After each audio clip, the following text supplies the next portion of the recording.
Have you ever felt it? You turn on the news, and an anchor cheerfully announces, the economy is growing.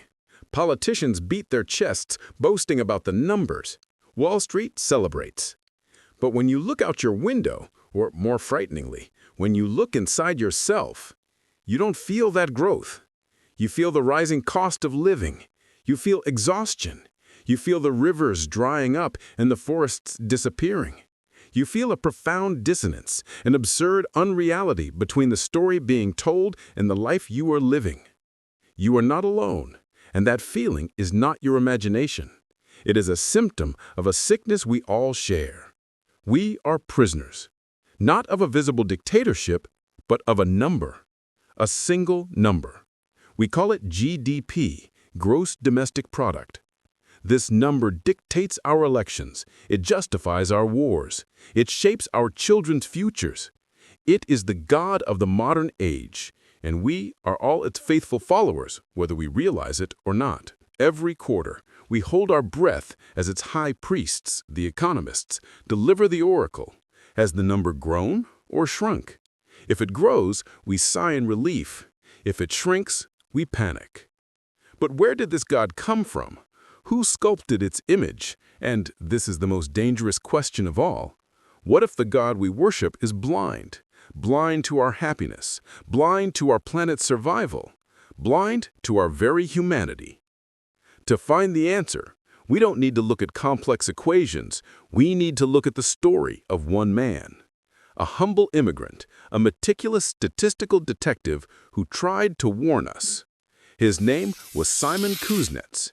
And this is the story of how he was awarded the planet's highest honor, the 1971 Nobel Prize in Economics, the third ever recipient, for accidentally creating a monster that terrified him. Let us rewind time to the 1930s. The world is in darkness. The Great Depression has shattered Western civilization. Factories are silent.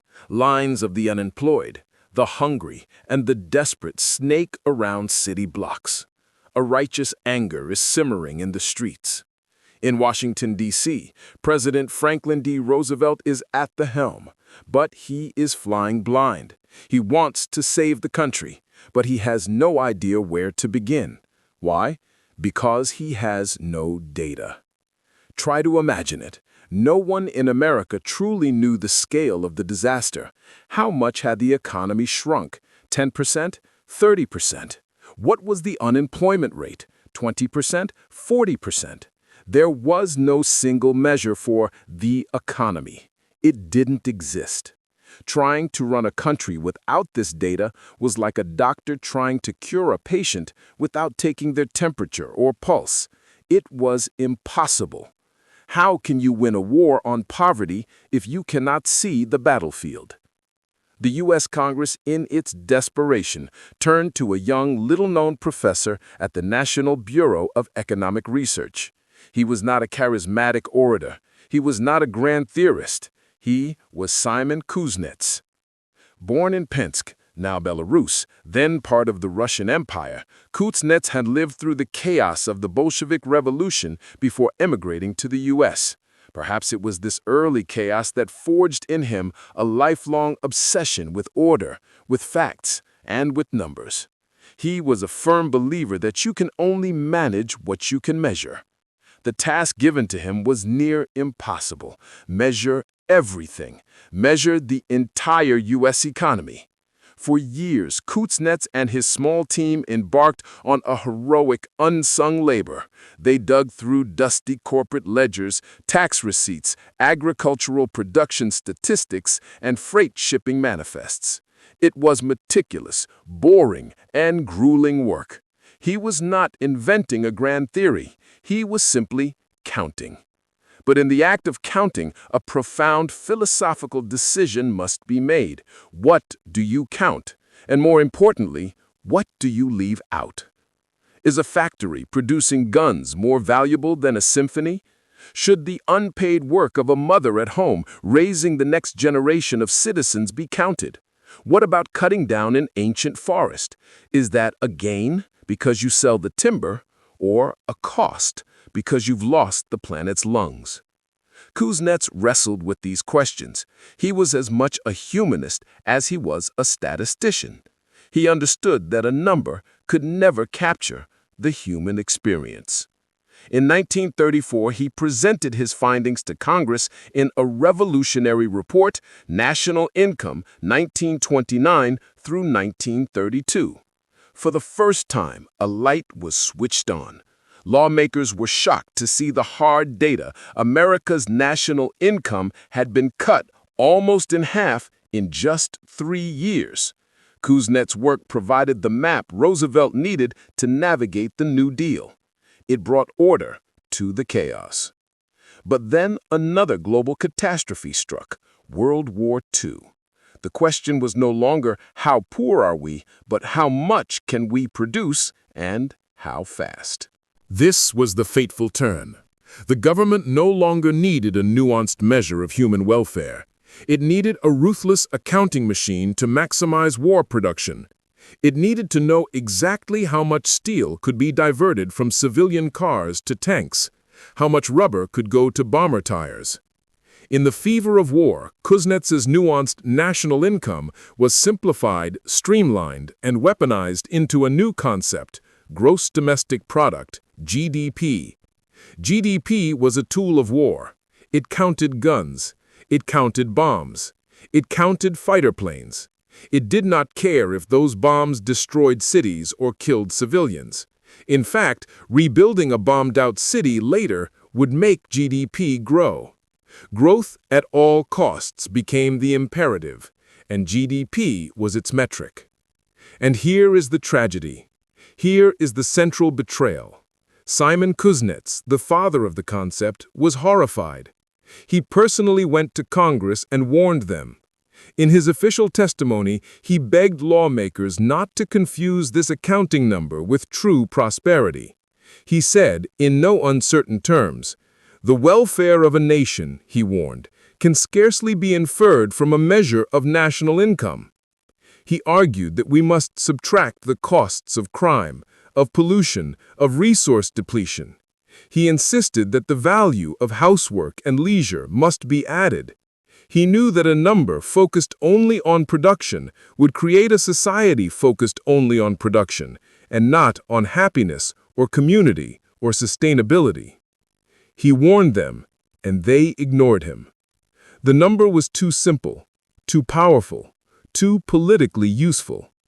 The war ended. The tool remained. It became the ultimate scoreboard for the Cold War. Who has the bigger GDP, the USA or the USSR? Capitalism or communism? The number became an end in itself. Decades passed. In 1971, the world honored Simon Kuznets. He was awarded the Sverige Riksbank Prize in Economic Sciences in memory of Alfred Nobel, its official name, as Alfred Nobel himself never established an economics prize. The irony was brutal. He was honored for his empirical work on economic growth, work that was measured precisely by the tool he had spent his life warning against misusing. He was given a Nobel for creating a God he didn't believe in. Today, we are living in the world Kuznets feared, a world obsessed with 2% or 3% growth per quarter, a world that sees the destruction of a forest as an economic gain and the raising of a child as economically worthless. We have forgotten the Creator's warning. We have become prisoners of the number, and that number is driving us blindly toward a cliff. Our ignorance of Simon Kuznets' warning was not just an academic mistake. It was a deal with the devil. By accepting GDP as the ultimate measure of progress, we programmed a self-destruct mechanism into the heart of our civilization. Because you see, the logic of GDP doesn't just ignore human well-being, it often rewards human misery. Think about this carefully. If a horrific earthquake flattens a city, it is a human tragedy. But for GDP, it is a golden opportunity. The rebuilding of the entire city, the houses, the roads, the bridges, creates a massive boom in economic activity. GDP skyrockets. By the logic of the number, disaster looks like progress. If a nation goes to war, GDP celebrates. The manufacture of tanks, bullets, and bombers is productive activity. The hiring of thousands of soldiers is employment. This perverse relationship is not a bug in the system, it is the system's feature, forged in the crucible of World War II. And this is where GDP's logic becomes truly perverse. A person who gets lung cancer from smoking cigarettes is, to GDP, an excellent customer. They pay for the cigarettes, GDP growth, and then they pay for the chemotherapy, the surgeons, and the expensive hospital beds, even more GDP growth. A healthy, non-smoking person contributes very little to the economy in that regard. Obesity, addiction, polluting the water supply so you have to buy bottled water, all of it is good for the number. Do you feel that righteous anger welling up? That sense that the rules of the game are rigged? That is validation. GDP is not a neutral ruler. It is an ideology. It is a built-in value system that prioritizes production over people, transactions over health, and destruction over conservation. For decades, the world operated within this prison. But not all economists were content to be jailers. Enter Amartya Sen. If Kuznets was the meticulous statistical detective, Sen, the 1998 Nobel laureate, is the philosophical poet. Born in Bengal, India, Sen witnessed the 1943 Bengal famine as a young boy. He was haunted by a simple, profound question. Why did people starve? The conventional, GDP-driven answer was, not enough food. But Sen saw a different, more disturbing truth. He saw that often there was enough food, but people starved because they lacked the capability to access it. They lost their job. They had no money. They had no political right to demand their share. Sen took a hammer to the entire architecture of economic thought.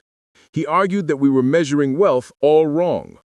True wealth, Sen said, is not how much money you have in the bank, GDP. True wealth is capability. What a beautiful concept. What is capability? It is the substantive freedom to live a life you have reason to value.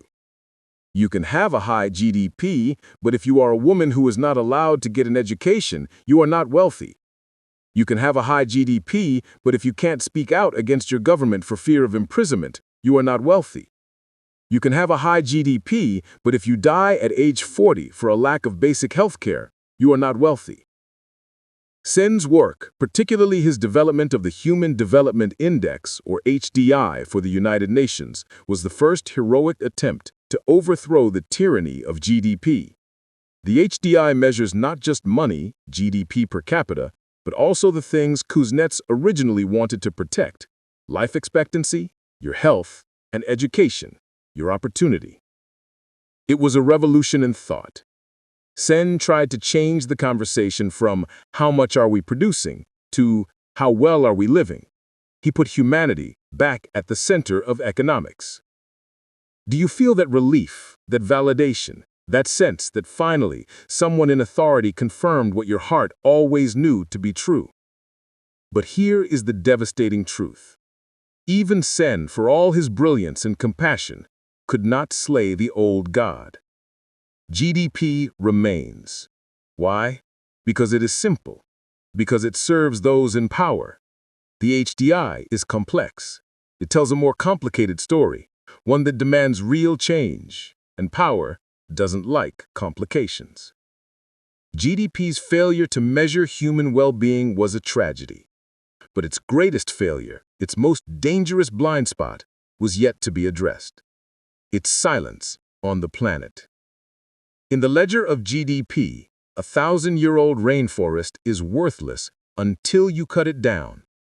Only when the timber is sold does it appear in the growth column. The air we breathe? Free. The oceans that absorb our carbon? Free. The biodiversity that sustains our very lives? Free. Because they are free, GDP considers them worthless. And because they are worthless, we destroy them. This is not an exaggeration. This is the simple accounting logic that is driving our global economy off a cliff. We are actively liquidating the very assets that keep us alive and calling it economic growth. The fear you feel when you read this, the fear for your children's future, the fear of a world spinning out of climate control is entirely rational. It is the only sane response to a system trapped in a suicidal feedback loop. It took decades, but the Nobel Committee finally acknowledged this lethal gap. In 2018, they awarded the prize to William Nordhaus. Nordhaus is not a philosopher like Sen. He is a pragmatist.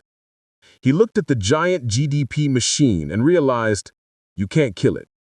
So what can you do? You can try to fix it. Nordhaus's entire career has been a desperate attempt to make the machine see reality. He pioneered the work of integrating climate change into long-run macroeconomic models. In simple terms, he tried to put a price tag on destruction. His core idea is the price of carbon.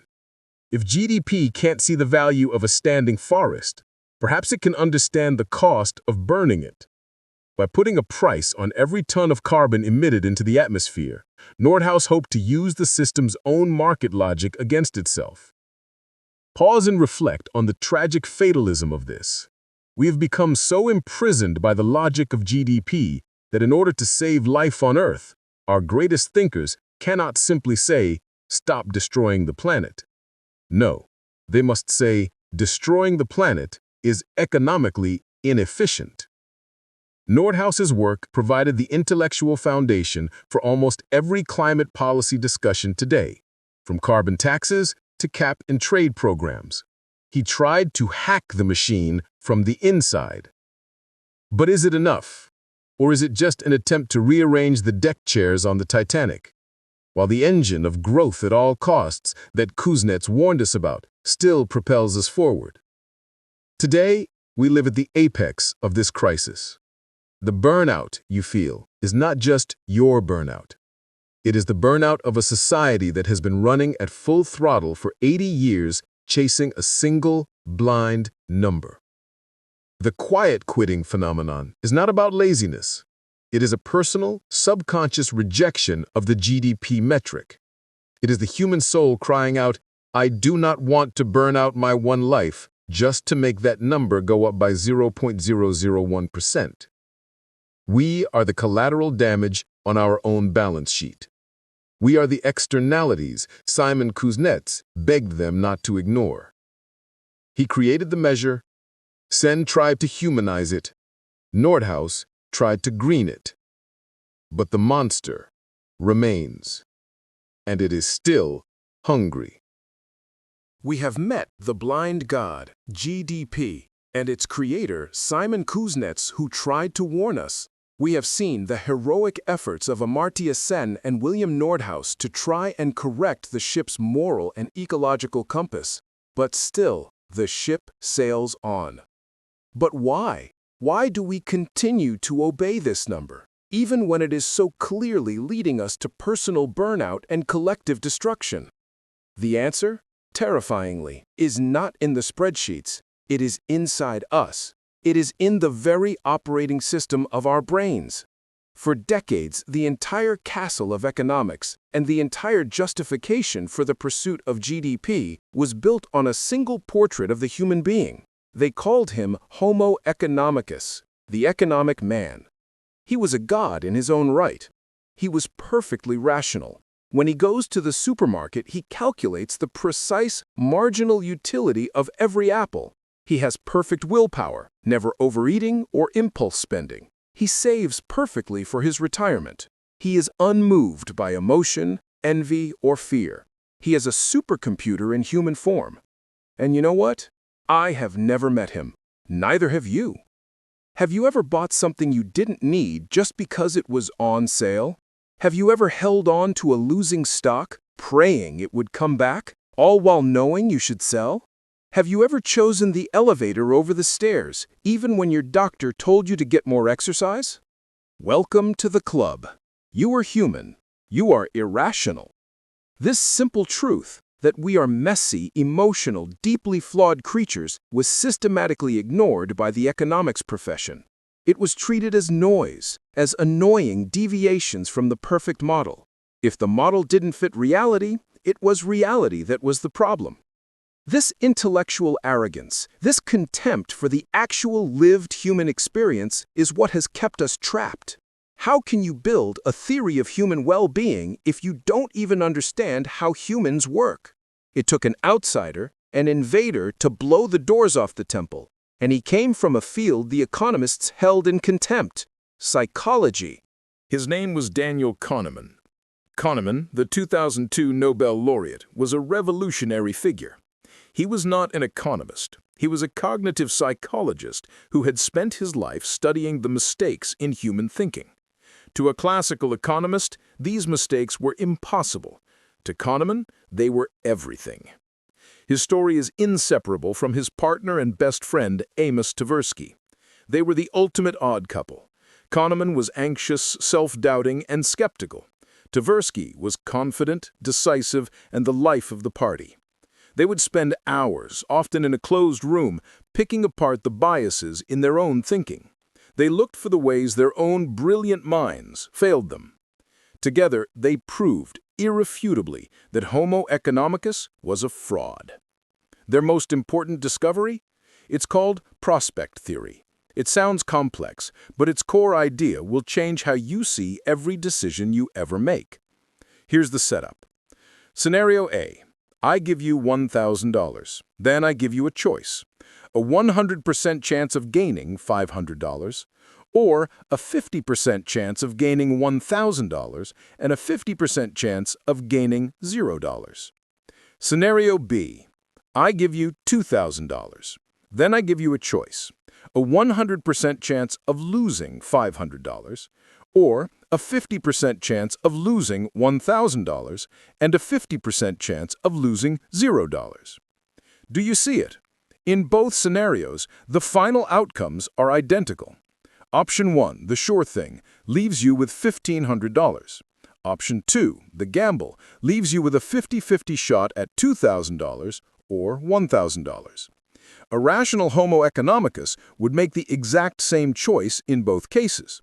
But you don't. In scenario A, almost everyone takes the safe bet. 1. Why risk it when you're in the money? But in scenario B, almost everyone takes the gamble. 2. Why? Because Kahneman and Tversky had discovered a fundamental law of human psychology: loss aversion. Put simply, the pain of losing $500 hurts about twice as much as the pleasure of gaining $500 feels good. Our brains are hardwired to avoid losses at all costs. We are not utility maximizers. We are regret minimizers. This discovery shattered the foundations of economics. It meant that we are not objective decision makers. We are governed by our reference point. Are we up or down? This explains why you hold on to that losing stock. Selling it means locking in the loss, which your brain viscerally hates. Do you feel that intellectual superiority as the veil is lifted? That aha moment when your own irrational behaviors suddenly make perfect sense? This isn't you being stupid. This is you being human. But they didn't stop there. They exposed an entire zoo of cognitive biases, the mental shortcuts our brains use to make fast decisions and which often lead us astray. Anchoring. The first number you hear, like the first salary offer in a negotiation or the original price on a sale item, irrationally anchors your thinking, even if that number is completely arbitrary. Availability. You overestimate the risk of a shark attack because you just watched Jaws. Vivid, scary images, terrorist news, plane crashes capture our minds, while quiet, boring risks, like driving unbuckled or heart disease, are ignored. If Kahneman and Tversky were the great philosophers who exposed the truth, Richard Thaler, Nobel 2017, was the chief engineer who applied it to the real world. Thaler was funny and practical. He realized that if humans are fundamentally lazy and irrational, then yelling at them to be more rational, as classical economics did, was useless. Instead, why not design systems that accept our irrationality and gently nudge us in the right direction? This was his Nobel-winning concept, The nudge. A nudge is not a command, it's not a fine. It's a subtle change in the choice architecture to make doing the right thing the easiest thing. Classic example, retirement savings. We all know we should, but we procrastinate. That's Homo economicus, rational, battling Homo sapiens, irrational. The old way, send employees a 100-page booklet and hope they sign up. The result? Failure. The failure way, make enrollment the default. You are automatically enrolled in the savings plan when you start the job. You can opt out anytime, freedom is preserved, but since we are inherently lazy, most people don't. And just like that, savings rates skyrocket. The work of Kahneman, Tversky, and Thaler is more than an academic adjustment, it is a seismic shift. It validates what we all feel in our bones. We are not robots, and any economic system that pretends we are is not just wrong, it is exploitative. And here is the frightening connection back to GDP. If we have proven that humans are easily anchored, easily swayed by loss aversion, and easily manipulated by how choices are presented, then what does that say about a society that is anchored to a single number called GDP growth? What happens when corporations and advertisers understand these biases better than we do? They use your loss aversion to sell you insurance you don't need. They use your availability bias to make you panic buy or panic sell on the stock market. They use your anchoring bias to make you think you're getting a deal on Black Friday when you're really just spending more. And all of this activity, all this systematic exploitation of our cognitive flaws makes the GDP number go up. GDP is not just blind to our misery, part 2, it is actively fueled by our irrationality. The economy we have built is not just a prison accidentally designed by Kuznets. It is a psychological casino run by people who know exactly how our brains work better than we do. Kahneman and Thaler showed us the truth, but that truth, like Kuznets' warning, leaves us with a sense of fatalism. How can we ever win a game that is rigged inside our own skulls? Do you remember the feeling? The year is 2008. Names that seemed inviolable, Lehman Brothers, Bear Stearns, AIG, are suddenly turning to dust. It wasn't just a financial crisis, it was a crisis of faith. For years, the high priests of the economy, with their glittering degrees and complex models, had assured us the system was safe. They had told us risk was diversified, that markets were efficient and self-correcting. They were wrong. Disastrously wrong. That crash wasn't just a failure of banks, it was the failure of an idea. An idea that had dominated economic thought for half a century, an idea built on the foundation of the Homo economicus we met in the last part. If Daniel Kahneman and Richard Thaler proved that the individual human is irrational, the next great question is, does it matter? Is it possible that all our individual irrationalities, our fears, our greeds, our procrastinations, cancel each other out in the great mass of the crowd? Is it possible that when millions of us trade together, we create a kind of vast, collective intelligence, a market that knows all and sees all?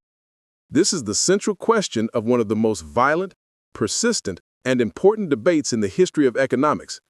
And in 2013, in a move of magnificent and dramatic irony, the Nobel Committee decided to give its highest prize to both sides of the war. At the same time, on one side was the cleric of order. His name is Eugene Fama. On the other was the prophet of chaos. His name is Robert Schiller. Their story isn't just theory.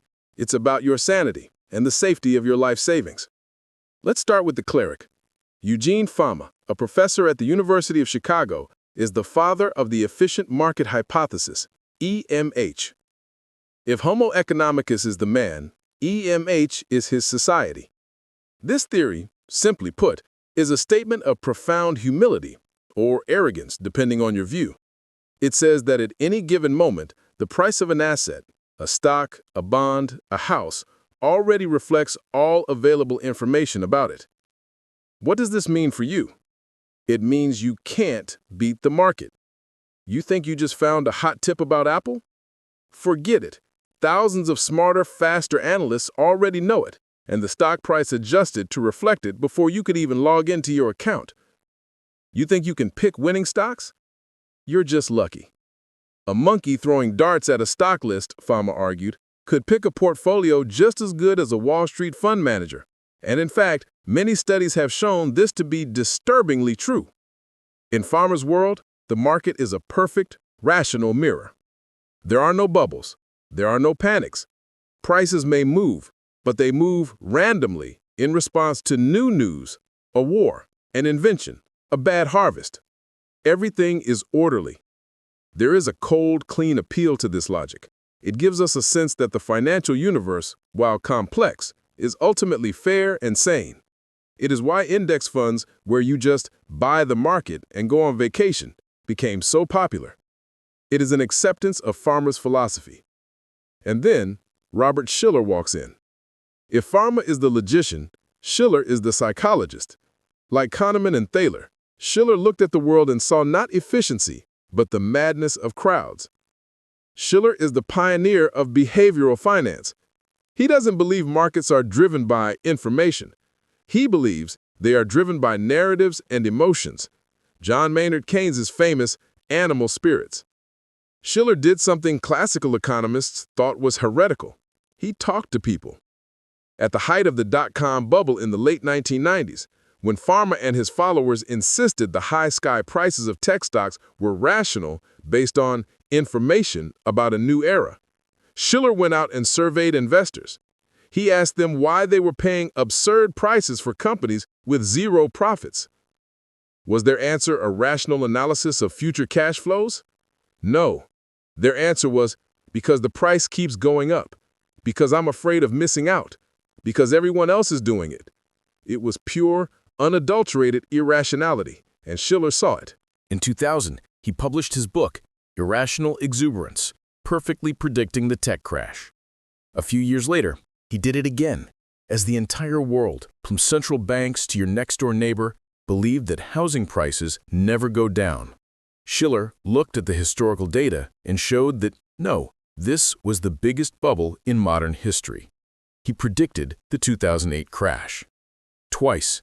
He was right twice when almost everyone else in his profession was wrong. And so in 2013, the Nobel Committee did the unthinkable.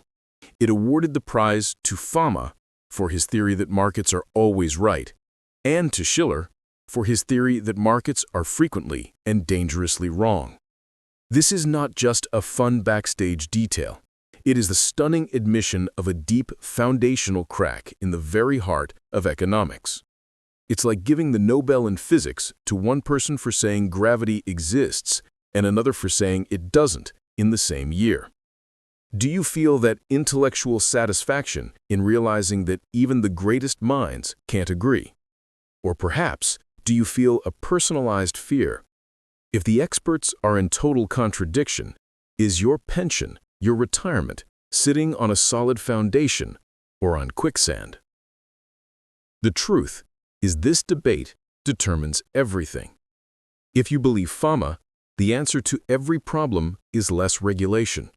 Let the market be free. It will find the right path. This is why banks were allowed to create financial instruments so complex they didn't even understand them before 2008.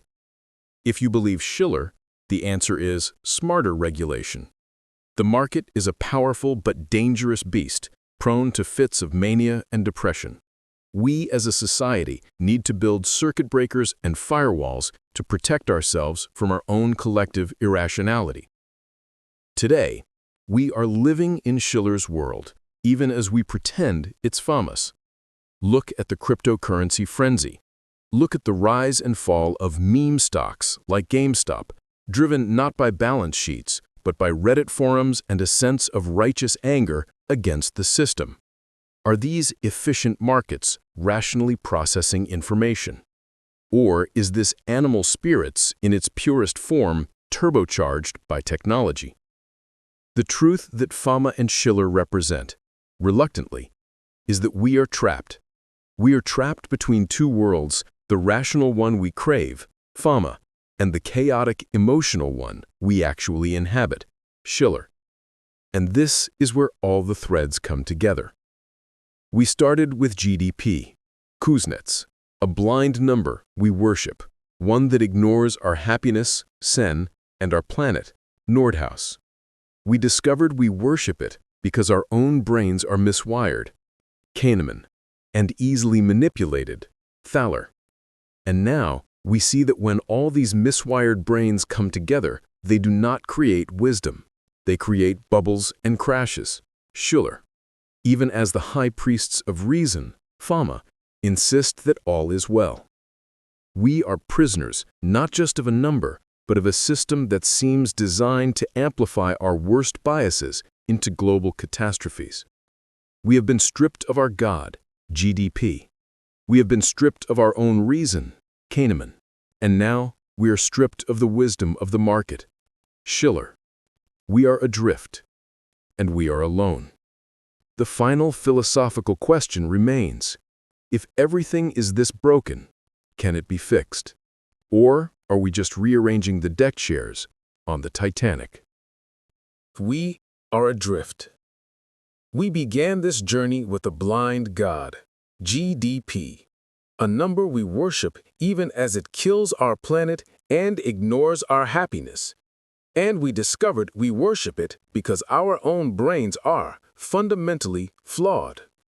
And when we come together, our individual irrationality creates not wisdom but collective madness, bubbles and crashes, even as some insist it's rational. The feeling of fatalism is profound. If the number is broken, and our brains are broken, and our markets are broken, where is the hope? We have been looking at economics like a meteorologist, trying to predict a storm we cannot control. But we were wrong. Economics is not physics. It is not a set of immutable natural laws. Economics is a set of human-made rules. And if the rules of the game are broken, you don't need to predict it. You need to redesign it. Welcome to the final and perhaps most important group of Nobel thinkers, the economic engineers or the mechanism designers. These are the people who don't just describe the world, they build new ones. Their story begins with a seemingly simple question. How do you sell something fairly and efficiently when nobody, not even the seller, knows what it's truly worth? Imagine you are the government in the early 1990s. You own the radio spectrum, the invisible airwaves that allow mobile phones to work. You want to sell the rights to use them to companies like AT&T and Verizon. How should you do it? If you set the price too low, you are giving away billions of dollars in public assets. If you set the price too high, nobody buys, and mobile technology stalls. The old method, a beauty contest. Companies would submit 10,000-page applications, and government officials would pick a winner in a closed room. The result? Corruption and waste. The next method, a traditional auction. But this too had a fatal psychological flaw, a concept known as the winner's curse. This is a personalized fear we all understand.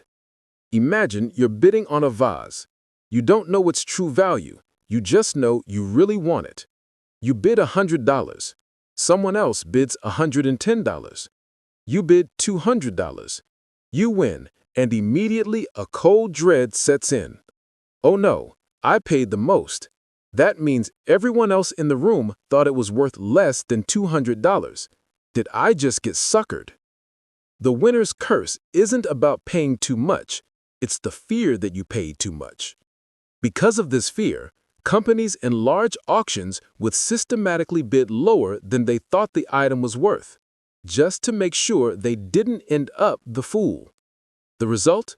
The resource didn't go to the person who could use it best, and the government, that's you and me, lost out on billions of dollars. The game was broken.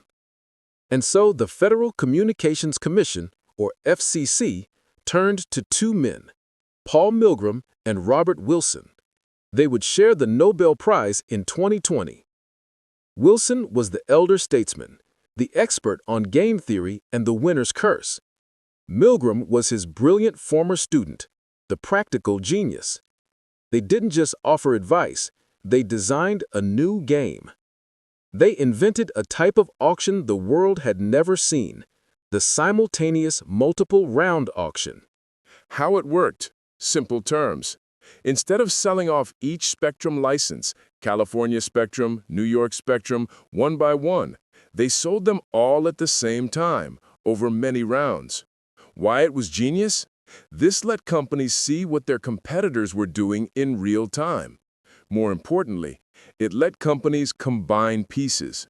A company might want California and Nevada to build a seamless network, but wouldn't want one without the other. The result? By designing a better game, they eliminated the winner's curse. Companies could bid confidently for what they actually needed. The very first auction in 1994, using their design, raised $617 million for the U.S. government for something it had previously given away for free. This auction design has since been copied worldwide, raising hundreds of billions of dollars and enabling the smartphone revolution we live in. The beautiful backstage story? When the Nobel Committee called to tell Paul Milgram he had won, it was 2 a.m. in California. He didn't pick up. The committee had to find his co-winner, Robert Wilson, who happens to be Milgram's neighbor, to personally walk across the street and knock on his former student's door. That story is more than a touching anecdote. It's a perfect metaphor for their work. The prize wasn't awarded in isolation. It was shared, connected, and realized in a community. Their work unlocked an entire field. If you can design a market for airwaves, why not for more important things? Enter Alvin Roth, Nobel 2012. Roth looked at the theoretical work of Milgram and Wilson and applied it to a problem of life and death. Kidney transplants. The problem: you need a kidney. Your husband wants to donate, but he's not a match. Across town, a wife needs a kidney, and her husband wants to donate, but they're not a match either. But your husband matches the other wife, and the other husband matches you. In the old system, you both would die. Roth created a market. He designed an algorithm, a clearinghouse, that finds these incompatible pairs and threesomes and even 10-person chains and creates a donation chain, saving thousands of lives. This isn't pharma's cold market of numbers. This is a market designed with compassion. This is a market that acknowledges human complexity and designs an elegant solution for it. Roth used the same ideas to redesign the system that matches graduating medical students to hospitals, replacing an irrational, chaotic system with an orderly and fair one. This is the ultimate lesson of the Nobel Prize in economics. It is not a collection of separate theories. It is a single 80-year story of our own awakening. We began with Simon Kuznets, who gave us a scorecard, GDP, and immediately warned us not to worship it. We ignored him. We became prisoners of the number, and great thinkers like Amartya Sen and William Nordhaus spent their lives trying to scream that the scorecard was ignoring our happiness and our survival. Then we looked inside ourselves, and Daniel Kahneman and Richard Thaler showed us why we were so easily imprisoned. Our brains are wired for irrationality. We looked at our markets and saw that irrationality amplified into chaos, thanks to Robert Shiller, even as old guard thinkers like Eugene Fama clung to the dream of a perfect order. And finally, just as fatalism set in, a new group of thinkers, Milgram, Wilson, Roth, arrived with a revolutionary message. Don't just measure the game. Don't just complain about the players. Rewrite the rules. This is the central philosophical truth. Economics is not destiny. It is design. And anything that was designed can be redesigned. We stand today at the precipice of our greatest challenges: climate change, extreme inequality, political discontent. All of these are the result of a bad design, a design that worships GDP over health, output over people, and growth today over life tomorrow. The burnout you feel, the righteous anger you feel, the fear you feel, They are all valid. They are the validation that you have recognized that this game is rigged. But the story of the Nobel laureates does not leave us with fatalism. It leaves us with agency. It says we are not helpless pawns in a mathematical model. We are the architects. We can design an economy that measures what actually matters. We can design markets that nudge us towards sustainability. We can design systems that save lives, not just accumulate wealth. Simon Kuznets created a number that imprisoned us for nearly a century. The question our generation must answer is, are we brave enough to design our way out?